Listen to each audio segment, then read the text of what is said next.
All right, welcome back to Mastery MMA. I'm Coach Lee here with you. I got Connor with me today. We are going to be talking about ground and pound defense. Different ways, a couple different ways I like to defend. We'll be going from guard today. So if you like what you're seeing, please hit the like button for me. Subscribe, hit the notification bell if you haven't. Let's get into this.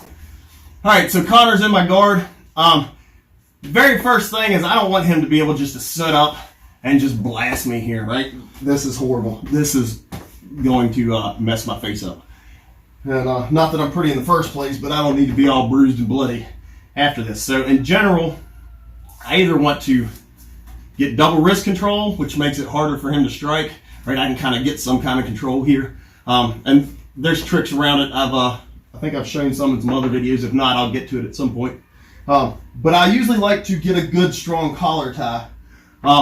In a fight scenario, I'm going to grab this as soon as possible and get him down.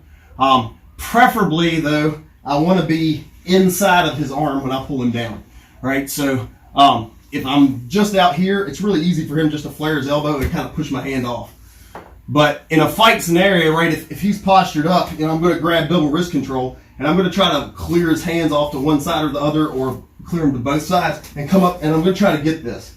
If his hand happens to be inside when I pull this down, in general, he's going to start pushing this off. I'll switch hands real quick and to temporarily hold him down because he can do the same thing on the other side. But I'm going to pummel in and get my inside control here.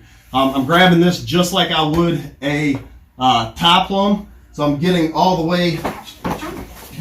I'm getting all the way to the other side of his neck. Right, I'm going to be using this muscles, not my fingertips, which is my hand muscle. I'm going to use this larger group of muscles. Get in here, tuck that elbow in, and get it nice and tight. So now it's hard for him to posture up, right? He can go ahead and start. Without trying to fight my hands at some point, it's not going to happen. If I'm just fingertips, now he can start to posture up, and he's gone a lot easier. So I'm going to get here, this nice big hook. I'm digging in right behind his jaw with my fingertips, and I pull him down nice and tight. So from here, in general, I like to put my head on the side that he would slide out of if I started to lose my grip, right? He wants to slide out of that side. So this does two things for me. Is that still in frame here? Yep. Okay. This does two things for me here. One, if I kind of put my head on this side, it makes it even harder for him to get out of that hole, which is his escape, right? He's not going to push his head through my arm. It's not going to happen. And two, it eliminates a lot of his strikes on this side. Right, because I'm kind of heading here. It's hard for him to get any kind of real leverage. I can kind of duck and move and whatever I need to do and use his head as a shield.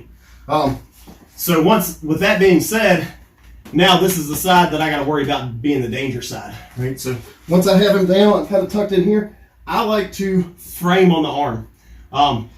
Traditional blocking, standing, I do this type of stuff, right? But I've got good control of his posture. I've got control of his hips for somewhat. So as he goes to throw a punch, if I can frame in here, right, it's hard for him to punch. He can't just change his angles on me like he can if I was doing a boxing or tie or whatever.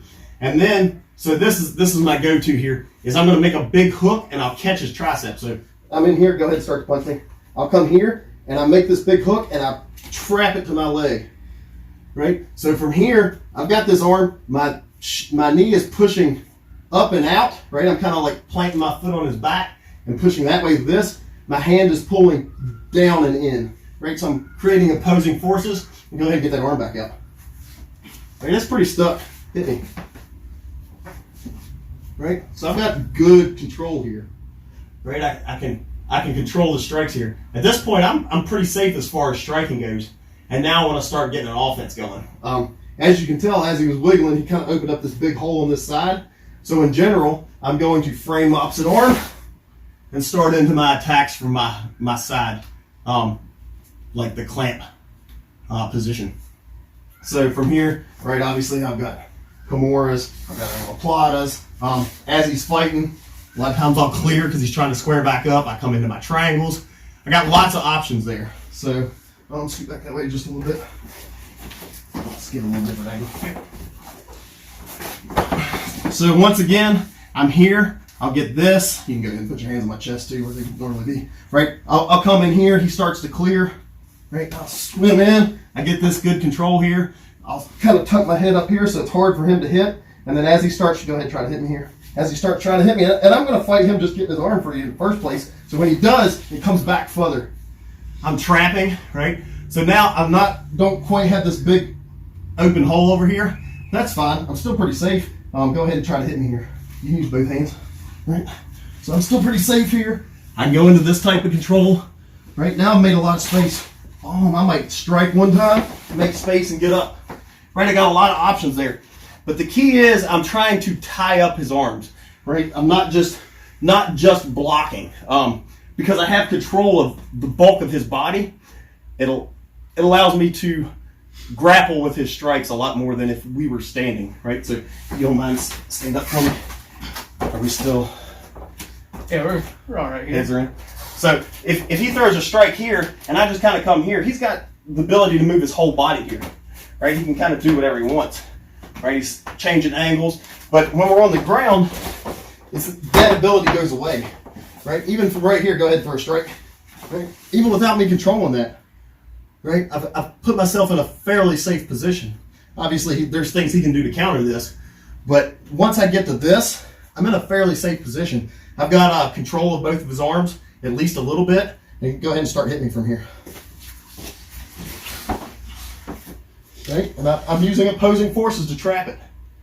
Right? And I can control his body somewhat here. I can eliminate things. I can start into some offense here. And say he happens to swim, say he swims this one in, right? And gets in here. Right now I can start on this type of offense. Back takes are open, right? But it gets people really frustrated because you tie up their arms and it really slows down their offense. Especially if they're not good at, if they don't have their passes down good and solid. That will stifle a lot of people's offense right there and lead to lots of big opportunities for submission attempts. Anything you want to add to that? No. It's frustrating. A little bit. We just did some ground and pound earlier, and he got first hand of this. So he started almost a whole round on top, and just you might have landed 2 punches. Yeah. So it definitely works well. Helps you control your opponent. Can set up some good offensive attacks too. So if you haven't already, please hit that like button. Subscribe, hit the notification bell so you don't miss anything. We got lots of content coming out, and please share all of your social media. If you have any questions about this, put them in the comments below. Anything you would like to see, please put those in the comments also. The more interaction I have with you all, the better I can make this channel to help you all out. We'll catch you next time on Mastering MMA with Coach Lee.